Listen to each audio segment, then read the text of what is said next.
Hello and welcome to the Deep Three Podcast. This is your host, Matt, joined as always by Sam and Kevin. How's it going, boys? Surviving. Yeah, We really. have a special guest. Here's MJ. Oh, MJ, man, he's so hard to get lately. Oh. you know your boy MJ. He has to take over the entire scene. Oh yeah. All right, so what's your heat for today, boys? Sam, why don't you go first? Honestly, after watching The Last Dance, I can't tell what's more intimidating: the worm or those blood sacrifices in Puerto Rico during the basketball league. Because I don't know how Phil Jackson did it, but he got a title. So Yeah, That's and fucked. he's good with both those things. That's fucked, man. Kevin, what you got? I had some heat on this. I thought both Jordan and Isaiah Thomas were being a little childish. And I think the only thing more childish than Isaiah Thomas pretending that the walk-off didn't matter and it was all chill is Jordan still being salty about it over 20 years later. Like, come on, man. You're the GOAT, but come on. Yeah, I think that's so funny. yeah. I think Isaiah Thomas is very underrated. He should have made the Olympics team. I think just the way he performed, he took away. He scored 6 less points a game basically to make sure he wins 2 titles. But he got corrupted by Bill Laimbeer, who was a white thug. I'm gonna say that guy's a champ. You don't want to go in the paint; he's gonna beat you up. I would be terrified. And he got corrupted by him. Petty, but I like it. It's entertainment. Yeah. It is so polarizing to watch basketball back in the 90s and watch basketball now because you see some of the shit that happens in those games and it's just like, how the fuck did they get away with all of that? Are you kidding me? The entire Pistons team, dude. Like, that would not have flown right now. Dennis Rodman just shoving fucking Pippen into the end of the world. Like, goddamn, like chill, dude. Fuck. I love Keith still kind of like that because I don't really like when everyone's like, "Hey, let's exchange jerseys, bro." I'm like, "Bro, come on, it's a game, all right? Keep it that intensity." That's why I kind of like Giannis. Off season he says, "Screw everyone else. I'm gonna do me. No one talk to me." So I kind of like that. I kind of like that fire. I Yeah. do miss the competition. I really do. Because back then it was just like hardcore, like, nobody was. If you're on the same team, then you're chill. But if you're not, you're like, I'm going to fuck you up, man. I want that heat for the entertainment value, but I don't want these people to be talking about it 20 years in the future, still being salty about this shit. Yeah, you're right. And it's kind of funny because Isaiah Thomas was like, "Yeah, I mean, if we knew this was going to be a big deal, 20 years later, yeah, I would have done the handshake. I don't want to talk about this 20 years later." So I don't blame him for that. You kind of see Michael Jordan doing the exact same thing over all of his interviews of just like, are we just going to keep talking about this? Are we just going to keep talking? Hey, Michael Jordan, what about next year? And he's just like, it's like the millionth time that I've been asked that. I don't know. Who the fuck knows? Stop asking me dumb shit. So I got a question for you boys. All right. If the last 10 number 1 picks were to be placed in the upcoming draft, because, the upcoming draft is complete ass, what would the order be? So I'm just going to give you guys the names, and I'll go ahead and start just so you have the idea. So there was Zion, Ayton, Fultz, Simmons, Cat, Wiggins, Bennett, AD, Kyrie, and your boy John Wall. Do the John Wall. And yeah. So It's garbage. I fucking love that song. You cannot put that song down, sir. It is a banger. It's a bop. I'm gonna go ahead and say number 1 would be Anthony Davis. Number 2 would have to be Zion. And I feel like that has to just do with complete and utter hype. Like a decent amount of that has to do with hype. And the other part of that has to do with just like the extraordinary talent that Zion has right now and what his potential might be. And then I would have to say John Wall. because I'm gonna go back to the whole thing of they made a fucking song for him. it's hard to it's hard to judge a player who hasn't played in like 2 years because of injury, but do we not remember how fucking good he was coming into the league? Like, goddamn, he was so good. Next, I'm gonna go. Here's where things get tricky. Next, I'm gonna go with Simmons. And then I'm going to go Cat, Kyrie. Dang, some salt. Fultz. Fultz because of his potential that he had coming into the season. Okay, so if we didn't know anything about Fultz, like... Yeah. Okay. Yeah. If we didn't know anything, if we're talking about like potential, I would put Fultz there. If we're talking about how it ended up today, I actually might still put Fultz there because he is doing a lot better than when he started. You can't, I mean, like before the season was ending, he was putting up really solid numbers. He was actually starting to play like a decent player. Still not at his potential, but it's up there. And then I'd have to say Wiggins because I'm a hater, and Bennett because, not gonna lie, I didn't even know who that person was until Sam explained it to me. Kevin, I'm gonna throw it to you. Why don't you give us your order? And if you want to like explain a few of them, why you put them there, you don't have to explain all of them. But if you want to just like talk about a few of them, then go for it. I think 80's number one, easy. Yeah. That's pretty obvious. God, I'm honestly struggling already with like the top tier people because Oh shit! I would actually put Ayton. I didn't mention Ayton. I would put Ayton before Fultz. Fultz because Ayton's awesome. Continue, yeah. Kevin.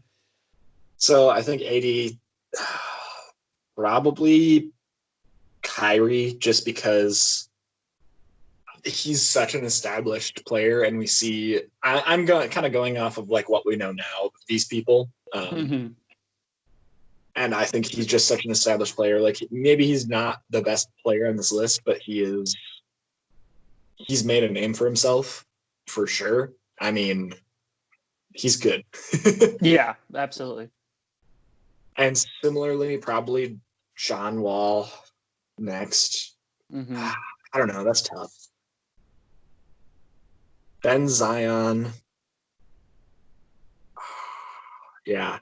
Then Ayton. I think Ayton, I have a tough time putting him that low because I think he's good. And I think if he wasn't on the Suns, we would be talking about him way more. He's still killing it on the Suns. I will absolutely give him that. Yeah. And that's my point. Imagine if he was on even a remotely successful team. Like, yeah. I mean, especially when you take drugs, you can be good at the game too. It was bad Chinese. I thought we already talked about this. That's true. I'm gonna eat out. Then Cat. Yeah. Then Simmons. You guys know my feelings about Simmons. Then Wiggins, Fultz, and Bennett. Yeah, that's fair. Because Wiggins shouldn't even be on this list. Let's be Damn. honest. Sam, what do you got? I think consensus AD. I mean, that guy's very unstoppable. I have to agree with Kevin. I think Kyrie has to be second. I think just because the way that I think he's a great support player. I think we saw with the Cavs especially. When he's a leader, it's a different story. But he's got KD now, so KD's going to take the big brother role. Let's be real. Hopefully. Hopefully, that's a good point. I think I'm going to take Karl-Anthony Towns. As much as we hate on him, okay, I hate him as a team player. I don't respect. Right? Individually, do we know this man's stats for this season? All right, 27 points. All right, 11 rebounds, 4 assists, and a block. All right, that's pretty unreal for what we give him for what he. Like I said, as a team player, it's a different story. Yeah. But I like Karl-Anthony Towns, coming in from Kentucky. I'm a Kentucky boy. Let's go. We're a Drake gang over here. Yeah, basic. Let's do it. Let's do it. Yeah. So yeah, it's gotta be Cat at 3. I think Zion at 4, just based off like the 40 games he's 940, like 30 games he's played. It's just scary for someone that's like 19 years old to Yeah. be a tank. I wish I was a tank like that. Just not a 300 beignet in particular. John Wall, I like me some John Wall. Like you said, he does have his own song just before entering the NBA, so that's impressive. Simmons, I like him more from a defensive and facilitating standpoint. Horrible shooter. Yeah. Hope he gets one, because I think if he gets a good shot, he could probably jump in the top 5 easily. Sure. Just from a youth standpoint. Mm-hmm. And he still puts up a bunch of points by not even shooting. So that's true. Who we got? We got Wiggins, Bennett, and Fultz. I guess that'll be Wiggins next. I don't like him. He's on the Warriors, but he's going to be dumped very soon because, let's be real, no one likes Wiggins on that team. he was doing pretty well. Not like, okay. Pretty well is a pretty broad explanation of how well he was doing. He wasn't doing bad. He was actually helping out the Warriors. He was contributing. He's not going to be your number 2 player. He's not going to be your number 1. Hell, he might not even be your number 3. But he's a really good asset to the team. You could have had Steve Kerr go out on the court, and he would have helped All them right. in the state they were in. All right. First player coach, let's get it. Whatever. This is tough. Fultz. Oh, I forgot Aiden. Aiden before Wiggins. I like Aiden's gameplay. Big range, actually pretty scary. Mm-hmm. Then we got Wiggins. Fultz and Bennett. I might put Bennett only because he's won in the Turkish League twice in a row with Fenerbahce. Okay, that's my boys, Turkish gang. Okay, Fultz, get a haircut too, my friend. I'm not digging it. Orlando gang, we out. I'm from Orlando originally, born there 3 weeks, but we're San Antonio blood, so we have no ties there. Unless it's T-Mac and good times, I'm for it. Otherwise, I'll hop on the bandwagon ASAP. So Fultz, your last place. Wish you a great career, but get a ring. Get a ring. That's all I need. Get the playoffs. Let's get the playoffs, I guess. Let's get the playoffs. Damn. All right. And with that question, I'm going to throw the rest of the show to Sam. So why don't you hit us with some updates, and we'll talk about The Last Dance. Thanks, Steve. I think we should talk about a few NBA updates here, obviously. There's rumor that the Nets are interested in their next head coach, possibly being Tyronn Lue, Mark Jackson, or Jason Kidd. Kevin, what do you think is the best? Who's ideal for this position, and then who do you think is actually going to get it? I don't like any of this. Let's be honest. Like, they're all like B- coaches, like maybe C+ coaches. Like Jason Kidd and Ty Lue, we both seen like to be very okay. Like,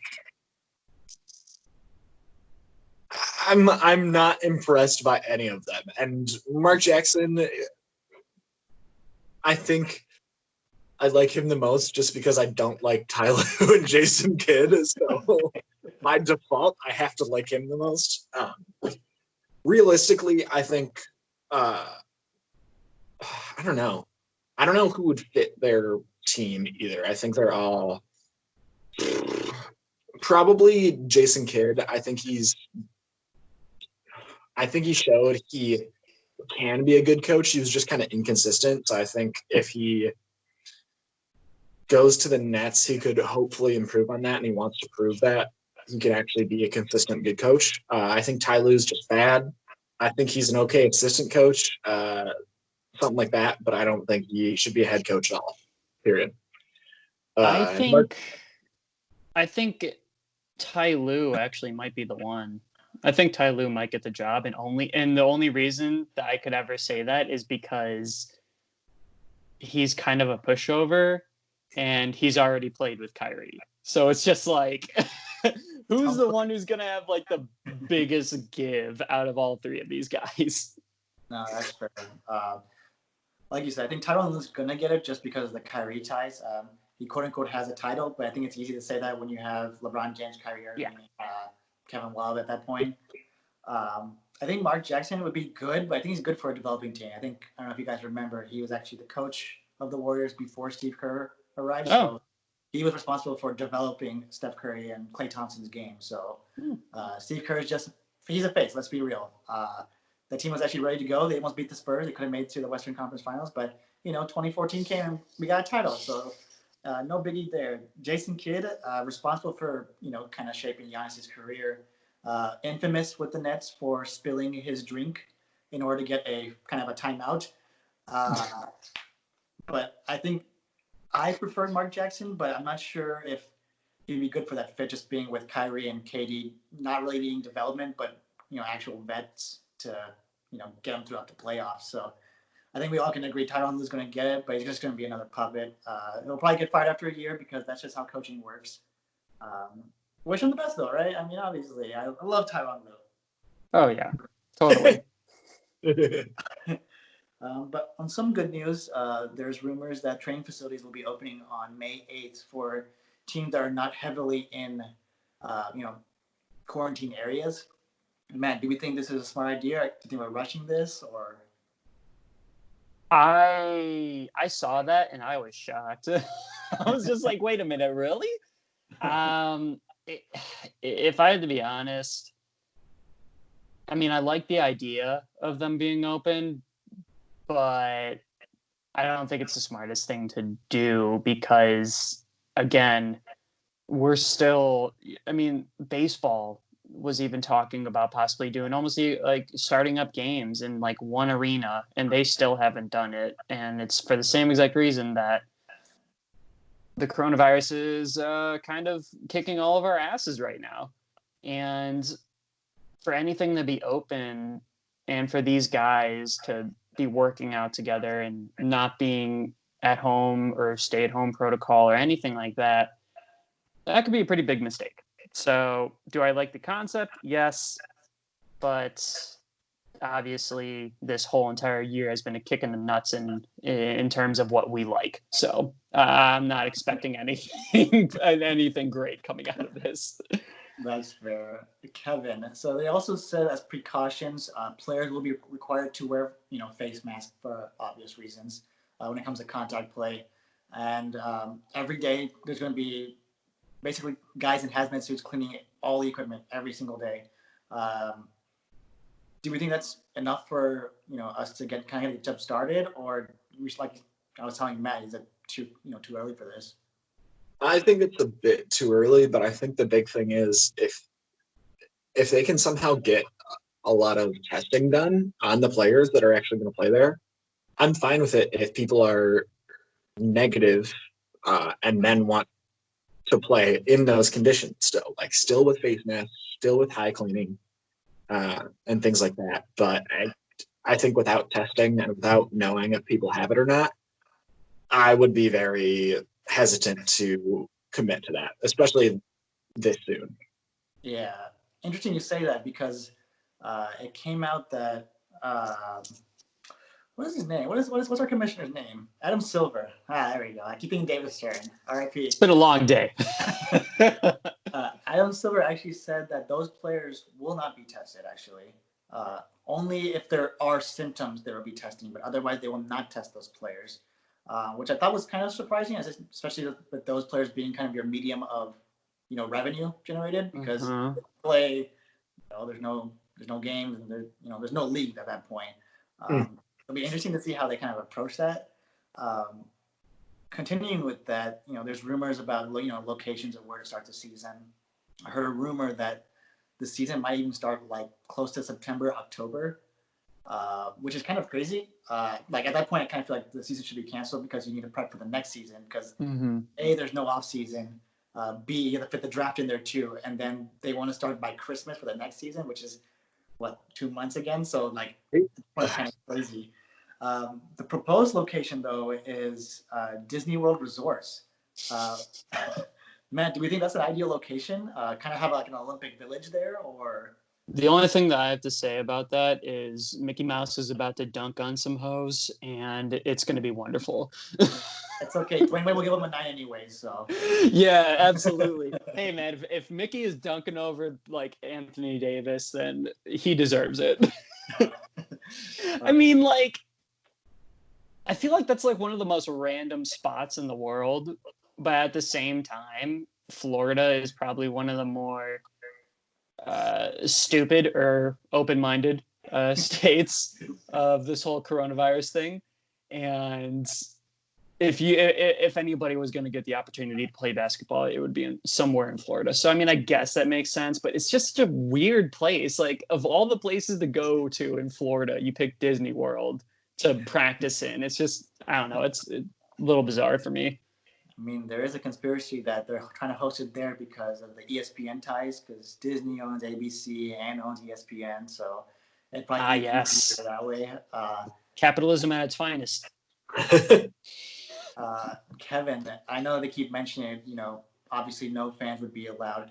You know, at that point, do you think even players should be, should they even play at that point? I know there's a revenue standpoint to it, but I just kind of feel it would be kind of awkward for athletes to go from 30,000, 40,000 fans to like 8 family members and maybe like 3 reporters. Yeah, I think that's the thing, is we're gonna get a completely different game if people play in front of no one. Like, it's just not going to be the same energy. It's not going to be the same quality, because I don't think players are going to be motivated to like play their asses off in front of no one, Mm-hmm.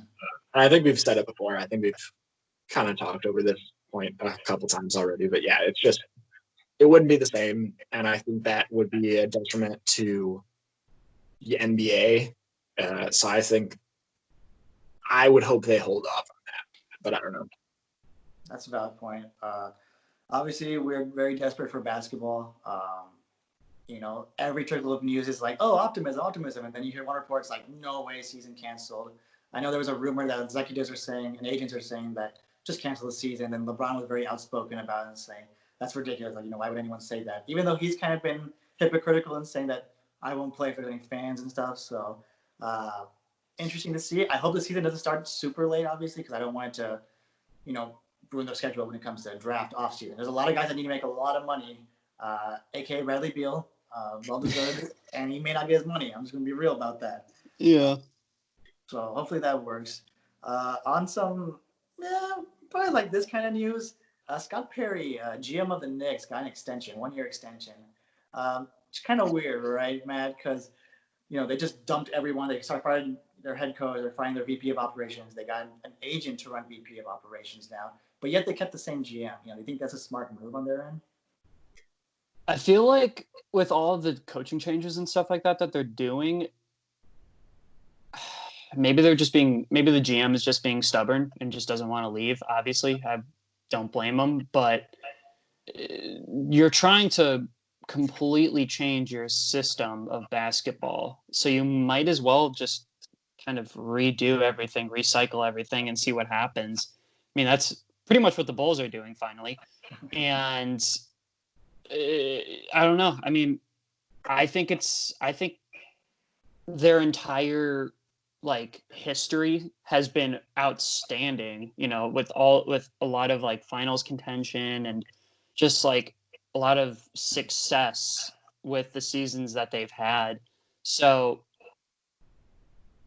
I don't know. It's kind of hard to say. I mean, obviously recently it's been super shitty, but you might as well just get rid of everybody and bring in everybody new. You might as well at this point.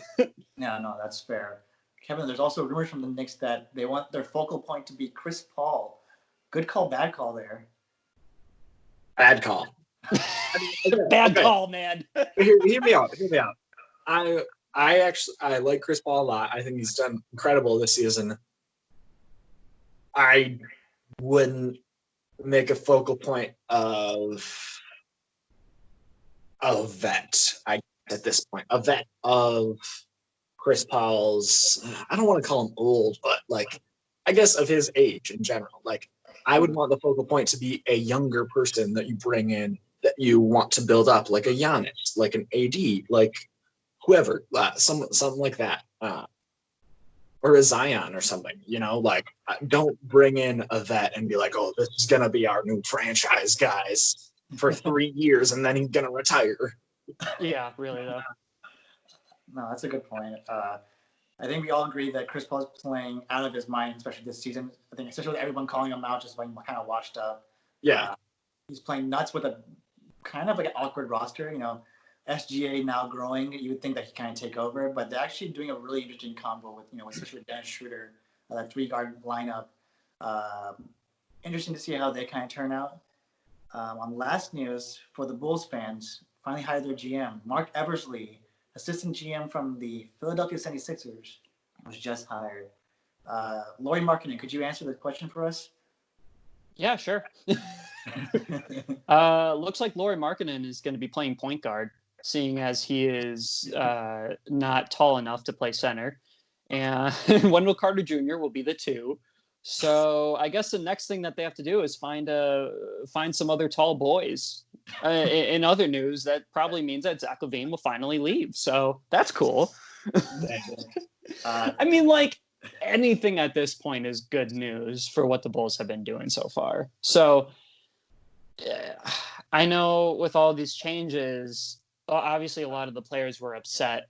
I don't blame them because of all the shit that they've been dealing with and how bad the players are in general. But maybe this means that the players stay another year, or like at least half a year maybe, to see like how everything turns out. Like maybe Lauri Markkanen stays a little bit longer just to see what the coaches are like, unless a deal comes in or unless he wants to leave indefinitely. But I'm excited. I can't wait to see what happens. That's a good point. Kevin, there was some Zach LaVine sighting. It's mentioning that he's very excited with the whole management shakeout and the whole GM coming in. Do you think he's going to be staying, or do you think other management has plans to ship him off to maybe get some first-round picks? I've gone back and forth. I don't think it's going to be as like cliche as like this. Oh, this 76ers GM is going to come in and just make it the 76ers V2. Like, I don't think it's going to be like that. As much as I kind of want it to be, that would be funny. It'd be so funny. I would laugh so hard if that happened. I think Zach LaVine is good. Inconsistent, but good. And I think the smart move is to try and find other people who can work with him and work around him and make him the star that he should be, rather than shipping him off for the highest price they can get, which the thing is, I don't think they can get a high price right now because he's inconsistent, because he has all these negative qualities. I think you kind of try and build him up as best you can. And then maybe a year later, if he's improving, maybe then you trade him if you still don't like him. That's a good point. So basically you're saying like you don't actually trust the process, right? Yeah, that's what you're saying. You gave up on the Philly process. I would like to say that this man 1 year ago was on the Philly hype train. He was pro process. Very Joel Embiid. Maybe there's some rumor maybe Joel Embiid can come to Chicago. Dump Lauri over there. Who knows? Yeah, there we go. Get some Embiid. Get the process. Huh? What? I guess one last news. There was a story about Chris Paul vetoing a trade from the Hornets, where he originally started, to Golden State for both Steph Curry and Klay Thompson. He said that I would never be a West Coast boy, basically. I grew up in the East, and that's how I liked it, until he actually played the Clippers. Kevin, good call, bad call, Chris Paul vetoing that at the Golden State Warriors at that time. I guess you couldn't know. You couldn't know what the Golden State Warriors were going to become and what Steph and Klay were going to become. But we clearly now know that him vetoing it because he didn't want to go to the West Coast is ridiculous, because he just goes to the Clippers. Like, I don't know. I guess the big thing is, if that trade did happen, like, what would have happened to Golden State? Would Klay and Steph be who they are today at all? Or would they have not even evolved into anything similar? It's a good point. I like to say that because Mark Jackson was the coach at that time, like I said, very focal point of their shooting mechanics. And the Hornets at that time were still making the playoffs. This is just before Anthony Davis, I believe. And that team was actually a really good roster. I mean, like we saw, Chris Paul never made it to the finals. He made it to the Western Conference Finals with the Rockets. So he was on, playoff drop for a long time. Probably still is. Matt, what do you think? Good call, bad call, and vetoing that. Bad call because fuck you. I think it's just hilariously hypocritical that he would want to stay in the East when eventually he just goes to Lob City. It's so bizarre. Like, why? Obviously, you didn't want to stay in the East if you just decided to go to the West Coast anyway. So obviously, you had other reasons to why you didn't want to go there. It's kind of like Kevin said. How the hell could you ever even know that Steph Curry and Klay Thompson, Splash Bros, would be as good as they are right now? I'm just gonna say bad call, just because fuck him, whatever. Dang. I'd say bad call just because I don't know how you say no to California. All right, California, right? Ideal temperature, yet everything costs expensive, but you're an NBA player, so everything's okay, right? Everything's all good. You can live a good life when you're an NBA player making that money. Everything's on fire, so you're never like bored. I guess that's one way to look at it. Moving on. I'd introduce a new kind of subject, maybe to intrigue our fans, maybe to intrigue you guys. I like to do kind of a draft watch, just do a small kind of expo on a player. Maybe we haven't heard of him yet. The player this time is Deni Avdija. He's Israeli. He plays for Maccabi Tel Aviv. If you don't know Maccabi Tel Aviv, it's infamous for having David Blatt as I believe he won 3 titles there in the Israeli league. It's actually well renowned. I heard it's very competitive, but this kid, 19 years old, 6'9". To me, when I watch his gameplay, he's similar to Ben Simmons. He does have a shot though, but he's considered more of like a LeBron facilitator with that kind of physique. And the kid has like amazing basketball IQ. He can just make some ridiculous passes that, similar to what Ben Simmons has done from his career. So recommend watching his highlights, especially to you boys, because hopefully the draft will come soon, even though it's going to be delayed. As we mentioned, this draft's going to be absolutely garbage. Yeah. Some famous people, LaMelo Ball, obviously, projected to be a high pick, and this kid's, they're saying he might be a top 3 pick. They're saying even might be a number 1 pick. The Warriors are going to call him over to play and kind of do a tryout with him to see if he could be a good fit. Oh. To me, kind of reminds me of C.D. Osman. He plays for the Cavs as the Turkish boy. I think he's just way better than him. So hopefully that kid turns out, phenomenal. Especially with the Warriors team, that could be a really good threat. Yeah. But now we go on. Part 2, boys, of The Last Dance. Episodes 3 and 4 focus primarily on Rodman, Phil Jackson, and the Bulls' progress, from 88 to 91, finally reaching the finals. I guess first things first, Kevin, what did you find that was maybe new or shocking to you? I think for me, it was everything on Phil Jackson, just all of his background in general. Like, we always knew he was really kind of an eccentric coach, but I never knew he was like a hippie, basically. Like, and he was on this Puerto Rican league team where, like we were saying before, like there was just like chicken blood all over the benches and stuff like that. Like, the mayor shot a guy in. It was just some weird, like, what the fuck moments of all those stories, and it's insane to see, like, what he went through and what he came out of on the other side, like, to be one of the best coaches of all time. Like, it's crazy. I agree. I think it's very interesting, even from Jerry Krause' standpoint, to even like locate that kind of person during that time, especially. No social media at that point. Everything was done by phone call. Hopefully, someone recorded it. So I think it was very interesting to see how Jerry Krause was somehow able to recruit some coach just that was hiding in the Puerto Rican leagues and recruit him to be under Doug Collins. Matt, what did you think about these last 2 episodes? So I think the craziest thing to me was how intelligent Dennis Rodman actually is, because before watching this documentary, like I knew he was a really good player, but like the last thing that I remember about Dennis Rodman was him in some North Korea shit or whatever. I don't know. Like I just heard he was like a super eccentric player who was just very bizarre. And then you like start watching the documentary, you start like kind of understanding his mindset, and I'm like, wow, maybe he wasn't as bad as I thought he was. Like when he was going over how he rebounds and how he got better at rebounding and on defense, I was just like, what the hell? Like he just watched videos of people that he was going to be up against and like how they shot the ball and where the ball was going to go. Like I don't know about you guys, but I don't even a little bit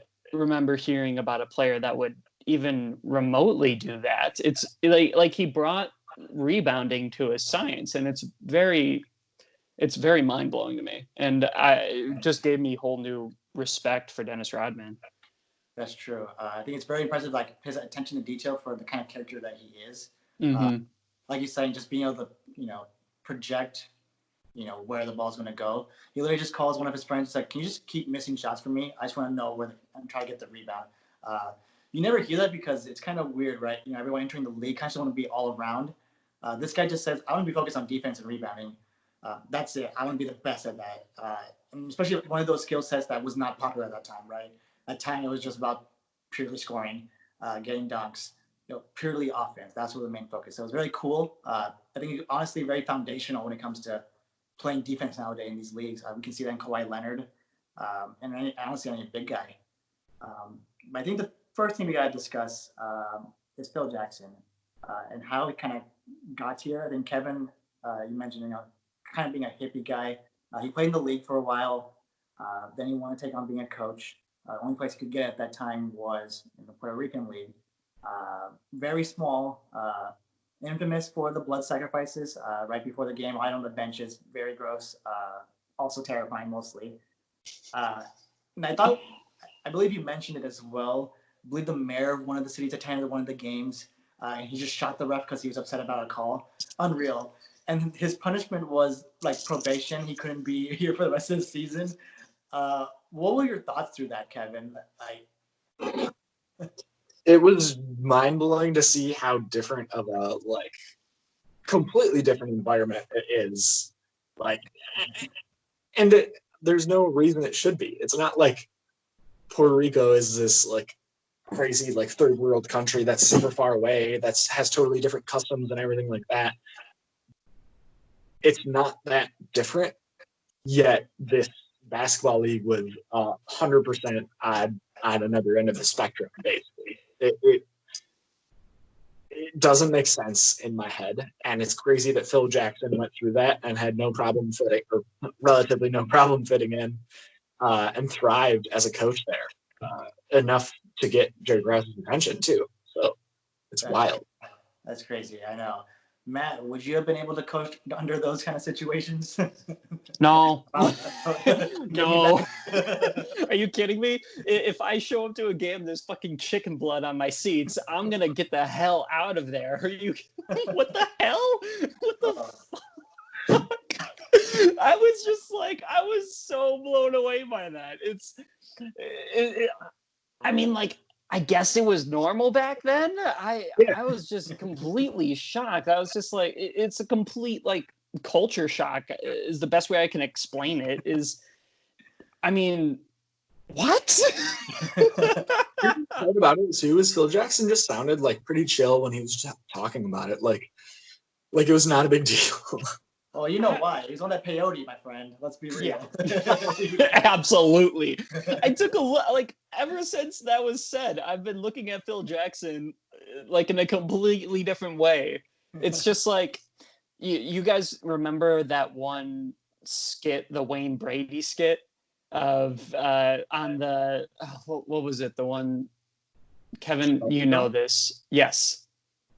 And then whenever you see Wayne Brady, you're just the only thing you can think of is that, even though he has a completely different persona. That's all I can think about with Phil Jackson now. It is just it's like he has this nice little smile on his face, and then you flip the picture, and I just devil horns come out with chicken blood all over the place. I'm just like, what the hell? No, I don't blame you. That would be terrifying to see. I would not be able to coach during this. No, thank you. I know Kevin mentioned that, very crazy for Jerry Krause to somehow scout this kind of coach in a very unknown league, in my opinion, especially not in the U.S. Luckily, found Phil Jackson. He became the assistant coach. I want to say second in line, probably third in line. Under Doug Collins. I don't know if you guys are familiar with Doug Collins. He was also a player during his time. And this was his first coaching gig. I think he's around 35, so very young for a coach to take over, especially kind of a team like the Bulls. I believe it was the 1988 season. That's when the Bulls, finally get past the first round against the Cleveland Cavaliers. I think we all know about the famous shot. Matt, do you recall what that shot was and who was it over? I don't. I honestly, I know. Bury me in a hole, please, and just kill me, because I honestly have no idea. All right, Kevin, I know you got some face up there. How about you? I don't remember who it was over. It was the Jordan final shot at the there's 10 seconds left, I think, or 20 seconds left or something like that. Mm-hmm. And it was that perfect jumper that we see so much with Jordan. I don't remember who it was. Oh, yeah, I remember. It was wasn't it the last 3 seconds of the game, and it was an inbound pass, and Jordan took a dribble and then shot it at the free throw line, and it was just a fucking picture perfect moment. Yeah. It was awesome. Yeah. That was that. It was over Craig Elo. It was against the Cavaliers. Oh, yeah. Okay. It's all coming back to me now. It's all coming back to me. And the first time I actually remember seeing this shot was in a Gatorade ad. I want to say early 2000s. And they were doing all the iconic moments, but the players messed up. They missed the shot. So they show, without Gatorade, they showed MJ shooting it, spins around the rim, falls, and just, man, worst day of my life. And then he drinks his Gatorade, and he's like, there we go, clutch shot. And I remember his infamous line, when he's just fist pumping. He said, everyone go to hell. I think it's one of those obstacles in his life. I think everyone's calling him out, right? I think since he was drafted, everyone is saying that there's no way, a 6'3" guard, there's no way someone that small can kind of take over a league, especially everyone at that time was just very tall. I think it was also because of the short shorts. Let's be real. Once you wear short shorts, you're a foot taller. That was kind of Jordan's breaking point against the Cavs. And I remember one of the players on the Cavaliers, Ron Harper, who eventually did play for the Chicago Bulls. He was supposed to guard Jordan. The coach said, no, Craig can do it. I love his response. I love his response to the coach saying, no, this guy's got it. He was just all right, fuck you. And we know what happened after that. MJ makes it, and they finally get over that hump. Only with the issue being the Detroit Pistons, the bad boys at that time. Matt, how did that series end, the first one against them? It wasn't great. Not great. It wasn't great, man. The Bulls were just getting the shit beat out of them. And it wasn't Michael Jordan was still doing his thing, he was still doing his Michael Jordan things. But it was wild to see, A, the Pistons being good, and B, just getting watching these players kicking the shit out of the Bulls, and it all almost being legal. You're hearing all of these stories that these players have and these coaches have about how the refs would just kind of look the other way when it happened. And it's just you think about it now, and that would never happen ever. And it's just all of these shoves, all of these elbows, and it's just, I'm wow, man, back then basketball was brutal. Holy shit. Yeah. Wow. The term they used was the Jordan rules, right? Anytime you try to go there, make sure you pin him down. Kevin, I thought that was really interesting because you would think that teams would actually come up with that with that kind of strategy after watching him play so much. I would have come up with that the first second. That's true. It's kind of the early adoption of the hack and shack, except obviously you can't beat him at the free throw. But I guess the whole idea was just ruin the momentum and maybe not injure him at the same time. Didn't say it. But what happens. Yeah, exactly. Kevin, what did you think about that Pistons team overall? What are your thoughts? I love it. I love the Heat. I love the aggressive, physical sport basketball that team did. And I think that's what we're all kind of here for. We're all here for the entertainment value at the end of the day. As I don't want anyone to get hurt from as a result of that, but if people are being a little more aggressive, being a little more physical, I think that's great. You know what I'm noticing more about basketball back then and basketball now is the competition. It's no longer like back then. You actually had like competition and just like I mean maybe competition isn't the right word, but like you had rivalries, like team rivalries, and the fact that nowadays for me, like if I'm watching the Bulls play another team like the Bucks or whatever, I don't really think twice about it. It just feels like another game. But back then it was just like kind of like football, like with the Bears and the Packers, like with the Eagles and the Cowboys or whatever. And now it's just like you barely even see that. It's just you just want to watch your favorite player. But back then it was just like, oh fuck. It's the Bulls and the Pistons. They're going to beat each other up. It's going to be lit. Like, you don't really see that nowadays.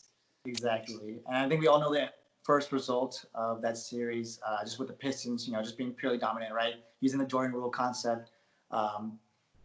And that's when coaching started to change, right? Doug Collins was fired, and Jerry Krause decided to have Phil Jackson coach.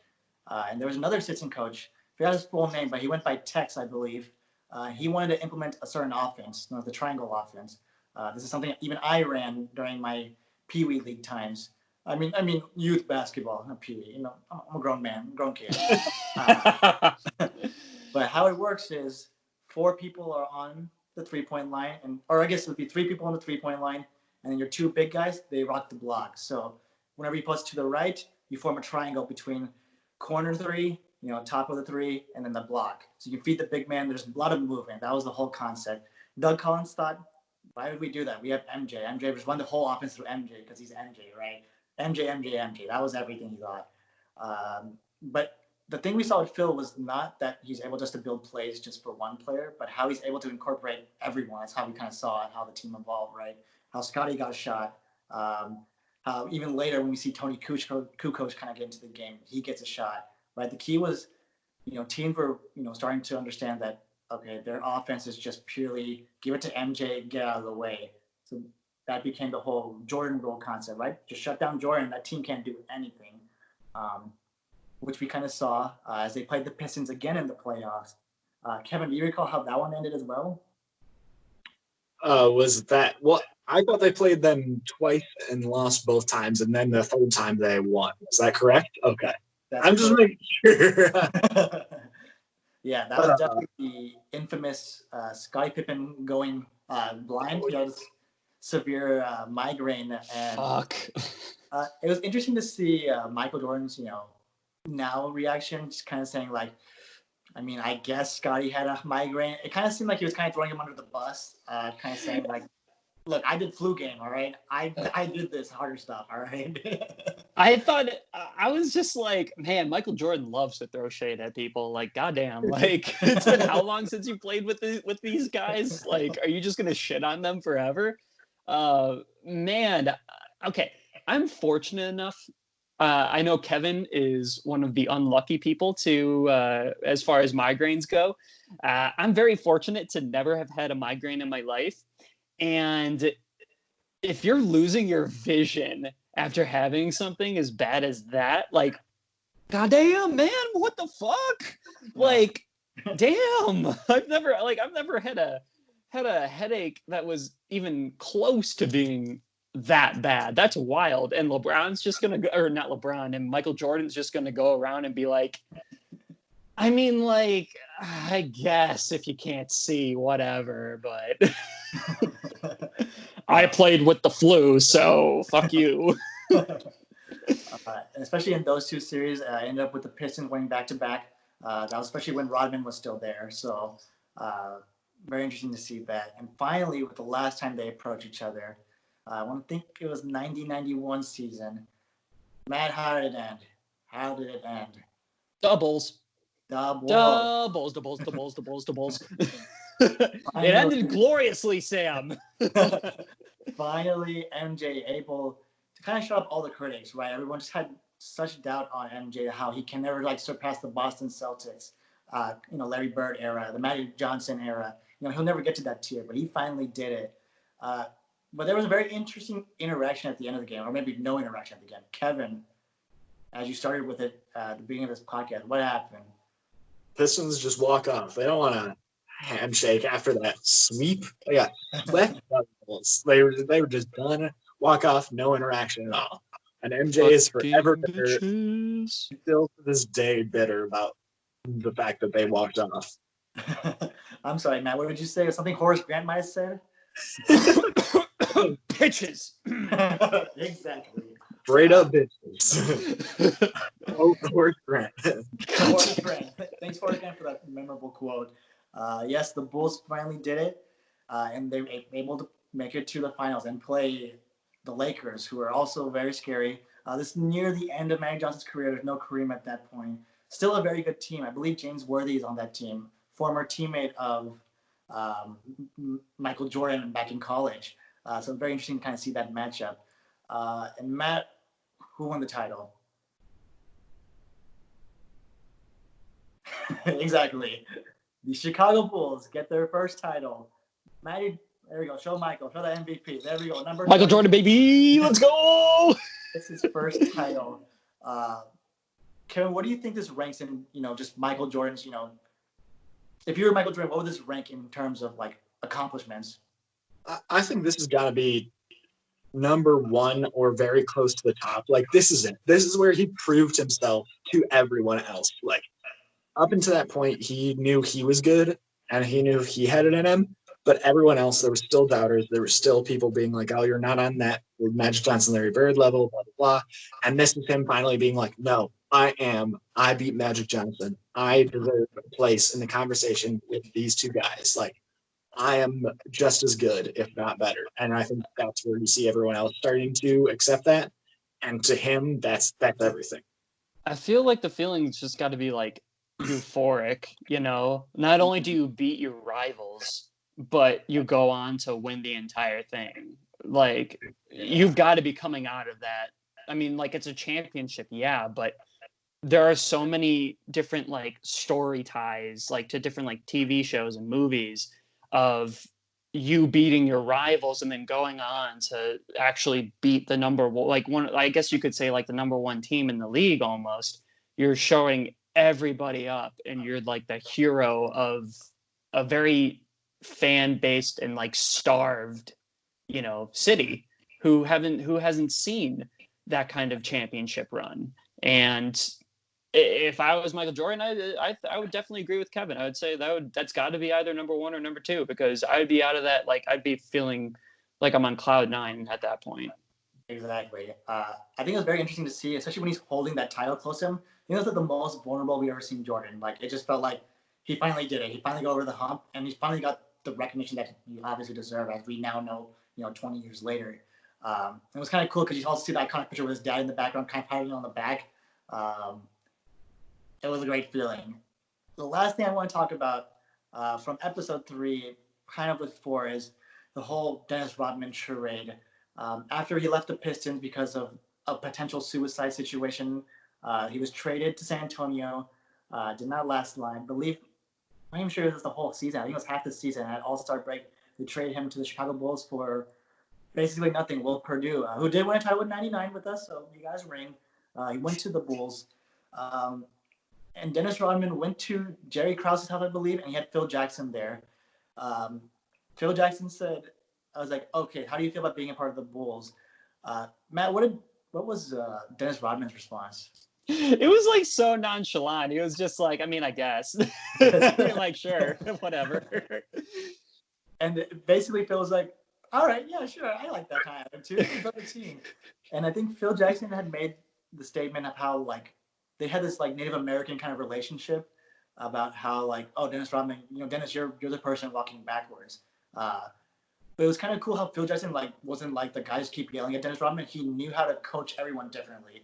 He knew that he could harp on MJ even though he was the best player. He knew how to get Scottie in the right position. He knew how to get Dennis in the right mindset. So I think eternal props to Phil Jackson for kind of getting those kind of egos into the right, one main goal towards winning a title. But I think the bigger issue with Dennis Rodman was the whole idea that he wanted to take a vacation mid-season. Kevin, where do you want to go? I think somewhere infamous, I believe. Vegas, baby, let's go. Sin City. And he was given a 2-day curfew. Matt, did he return? No, not in 2 days. He did not return in 2 days. Look, you could look at this as a bunch of shade towards Dennis Rodman and kind of look at it as this super party figure who just wants to, go out and have fun. But if we're looking at it nowadays, he needed that, right? He needed that mental break. And then Michael Jordan was even talking about it being after, as soon as I went to go get him, which was also really funny, he just he showed up to practice and he was killing it. He got right back into it. That's the equivalent of I'm taking a personal day off of work because I got to get my mind right. So yeah, he went to Vegas for more than 2 days. That's fine. He got his shit straight. So whatever, I guess. That's a good point. And I think it's interesting to see when Michael Jordan went to Vegas, the first person that answered the door was Carmen Electra and was like, "Oh, yeah. Dennis, we have to go now. You got to go back." Dennis is like, "All right, it's MJ. I'll help MJ out." I think we remember that practice he came back and then they do that. It's called the Indian Man run where they kind of run in the line. And then I believe MJ was just keep it easy, just so everyone gets it. And Dennis Rodman starts lapping, right? He's no chill. He's look, I'm ready here. I'm here. I'm gonna have that kind of mindset. So very interesting to see from a guy that maybe misunderstood, right? Everyone said he's a crazy guy. But I think we kind of saw how this guy could focus on the one thing and become the best person at that. I thought that was very interesting from his standpoint. Guys, with the next 2 episodes coming up, anything we're looking forward to? I'm personally looking forward to Tony Kukoc. I know we talk about it a lot. Tony Kukoc. Very key role when it comes to the three-peats. Kevin, what do you think? Anything in particular? I am 100% on the Kukoc bandwagon. Yeah, I'm telling you. Yeah, I gotta see this shit. So I'm hyped. I need more memes. More memes? All right. Yeah, that's all I want. More memes. Straight up, bitch. That's fair. Hopefully, we'll get to see also the next 2 three-peats, obviously with the next few episodes coming out. That's it with me. I'll send it over to Matt. I'll just do a little slideshow. All right. Thank you guys so much for listening to this show. We always enjoy it. And as far as that was weird. I got potential spam call. That's great. Anyway. Thank you, Verizon. I know, right? But thank you guys so much for listening to the show. We appreciate it. As always, we just got started on YouTube, which has been going pretty well. You can see our lovely faces. You can see the progression of Sam's beard. You can see the degression of my hair and my horrible hairline. We're on YouTube, we're on Spotify, we're on Apple Podcasts, we're at the Deep 3 Pod. If you have any questions, you could always email us at the deep3pod@gmail.com. You can follow us on Instagram and Twitter. That is my shameless plug of the day. Plug. And thank you guys so much for listening, and enjoy the rest of your day. Peace out. Peace, gang.